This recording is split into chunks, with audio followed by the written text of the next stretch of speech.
End up having to maybe diagonalize the Hamiltonian exactly right at this point here, but the size of the gap ends up being 2v1, if I remember correctly, twice the amplitude, and so you end up with another gap right here, and so on and so forth. And so here, okay, so this is called the nearly free electron model. So you're opening up these gaps, which is caused by this, essentially a quantum interference effect. And I want to point out that one of the interesting things about the nearly free electron, okay, ignore the fact that this is higher. This is supposed to be the same level as this one over here.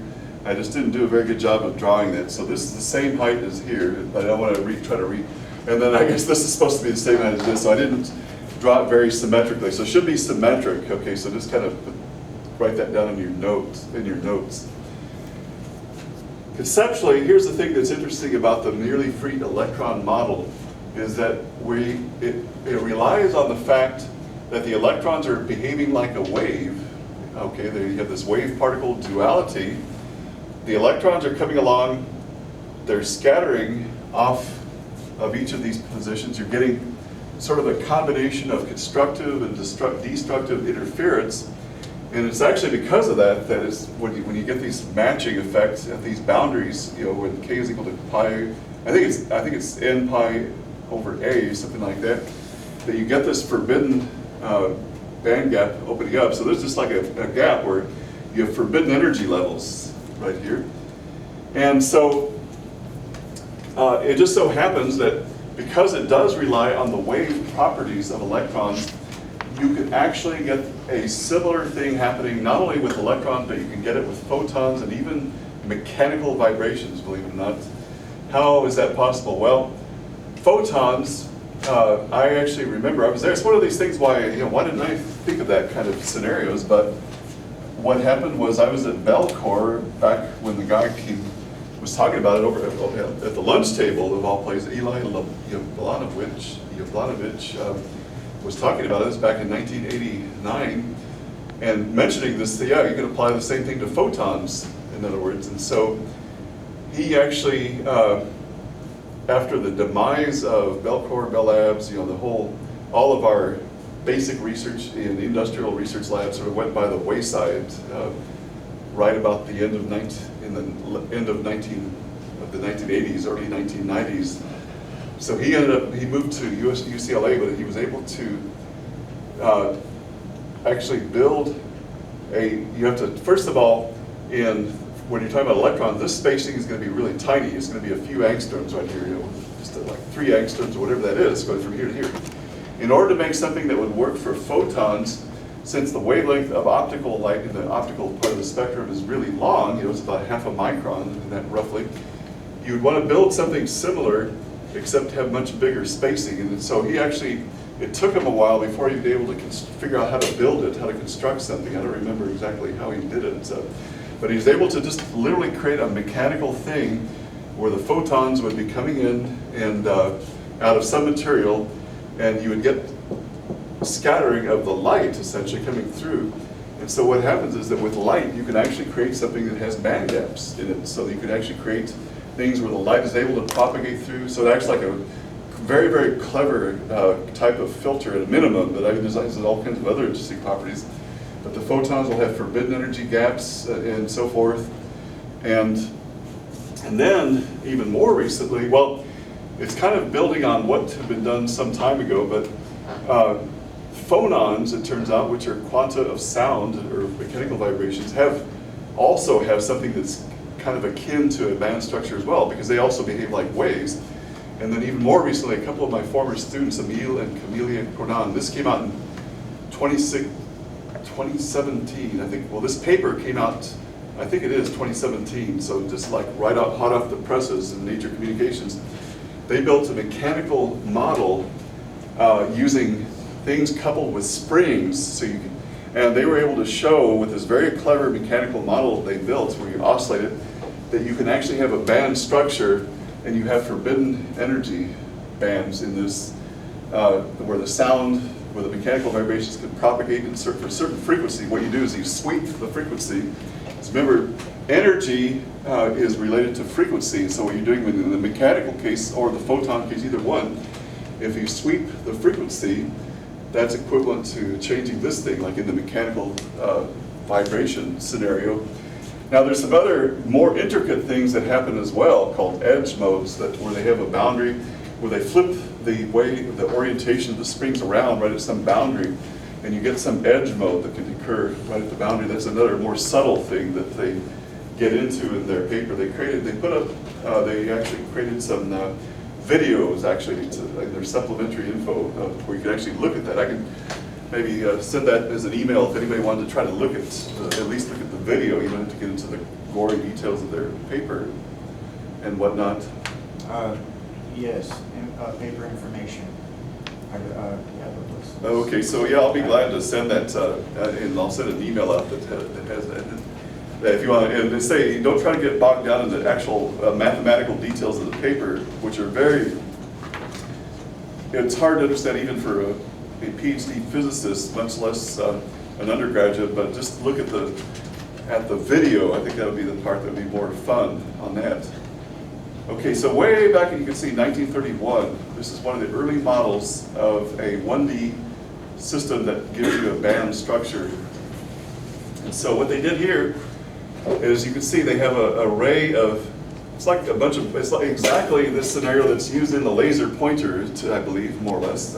So it even has some practical application, I guess, in that regard. So you have a periodic array of square well potentials right here.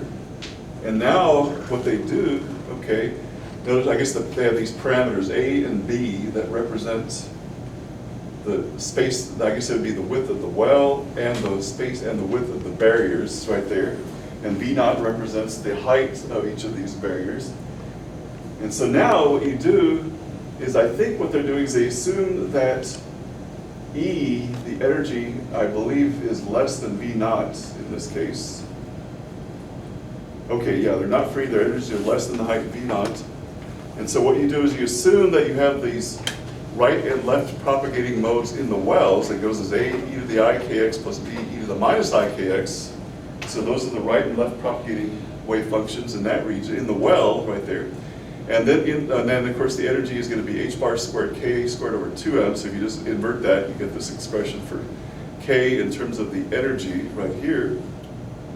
Then in the barrier, you remember what I said is that, okay, you can actually solve the Schrodinger equation using this exponentially decaying form, except what happens is that you have h bar squared kappa squared over 2m is equal to v naught minus e, and if you invert that, you get this expression right here. So this would be inside the barrier, where you have these exponential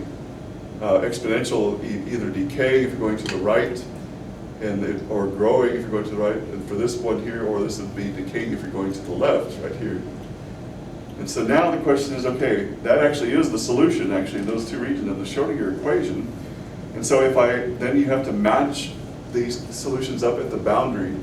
And so they were actually able to derive this analytical expression right here. It looks something like this, where, okay, ooh. I am confused if whether K, capital K, is the same as kappa, or, okay, I hope they explain in the book whether kappa K, whether this is just, oh, I see, okay, here's kappa, no, here's kappa K, and then K is something completely different. So I guess we'll hope, I cannot remember off the top of my head what that's supposed to be. So I'm hoping that they explain what K, capital K, represents in the book right there. And so, they're clearly skimming over a lot of the details, the algebraic details right here. But we'll just assume that that's some parameter, in other words, that you can vary, that you can continuously vary. And so, okay, what they're doing here is they're plotting this function right here, which is this entire thing right here, as a function of Ka. And the idea, oh, I see, okay, so there should just be some parameter that you could vary, I think is the idea. And the key, I guess, is that this thing has a maximum and a minimum value. So this can only be maximum of 1 plus 1 and a minimum of minus 1. So the idea is, okay, the left-hand side then has to be, it somehow has to be confined to that range of +1 and -1. And so if you look at that, guess what? The blue regions right here are forbidden, because that means they fall outside that allowed region of this thing being ±1, maximum or minimum. And so anything where they have the blue shading means that those values of K are actually, of Ka, are actually correspond to forbidden values, basically, of energy in that case. So it'd be forbidden zones for the solutions right there. And so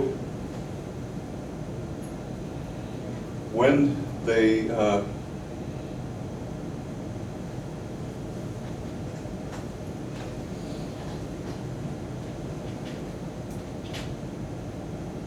okay, well, anyway, I guess going through a bunch of algebra, you end up getting a plot of energy versus Ka that looks similar to this nearly free electron model that I tried to sketch out right here. So this looks pretty similar to the nearly free electron model. Now the size of these energy gaps, I am going to take a wild guess. That's going to be, I'm going to guess that's roughly equal to 2 V naught, but that's just a guess off the top of my head, where V naught is the height of the barrier. So proportional to V naught certainly is my guess. So you see these gaps opening up for K is equal to pi over A, if I just divide everything by A right here, and so on and so forth. So it looks a lot like this thing I sketched over here, the nearly free electron model over here.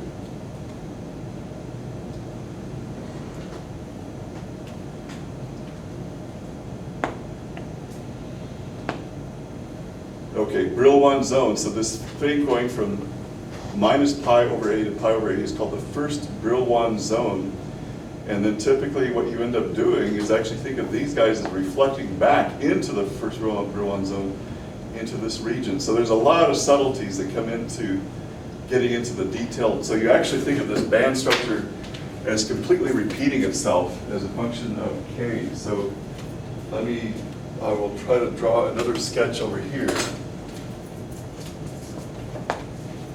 Again, it's hard to get into the mathematical details simply because I'm trying to go through decades worth of work in like a hand, because it's a relatively short lecture.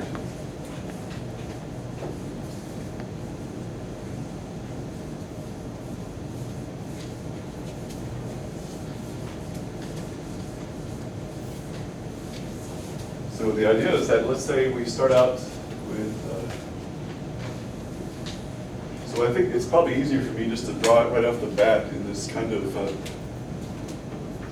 I'll attempt to draw this off the bat into some form. So the idea is, okay, if I plot energy versus K, what happens is that you end up with these things reflecting back onto themselves into the first. So you actually don't even have to worry about what goes beyond this initial boundary, pi over A.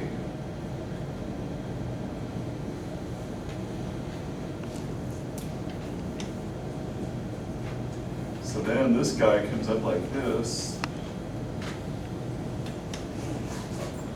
But all these higher repeating things, you actually, again, generally don't have to worry about. Usually what they'll display, like in your solid state or semiconductor physics class, is just the first Brillouin zone. So this would be that would be the first gap right there. And then you'd have these higher order, these higher bands that continue pretty much. And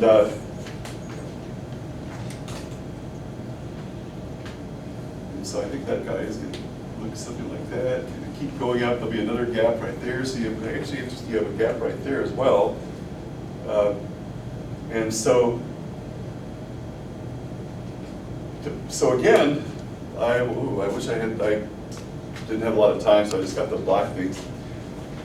If it was a metal, the idea would be, maybe this guy's filled, but then maybe this is partially filled, or maybe there's some stuff further down here.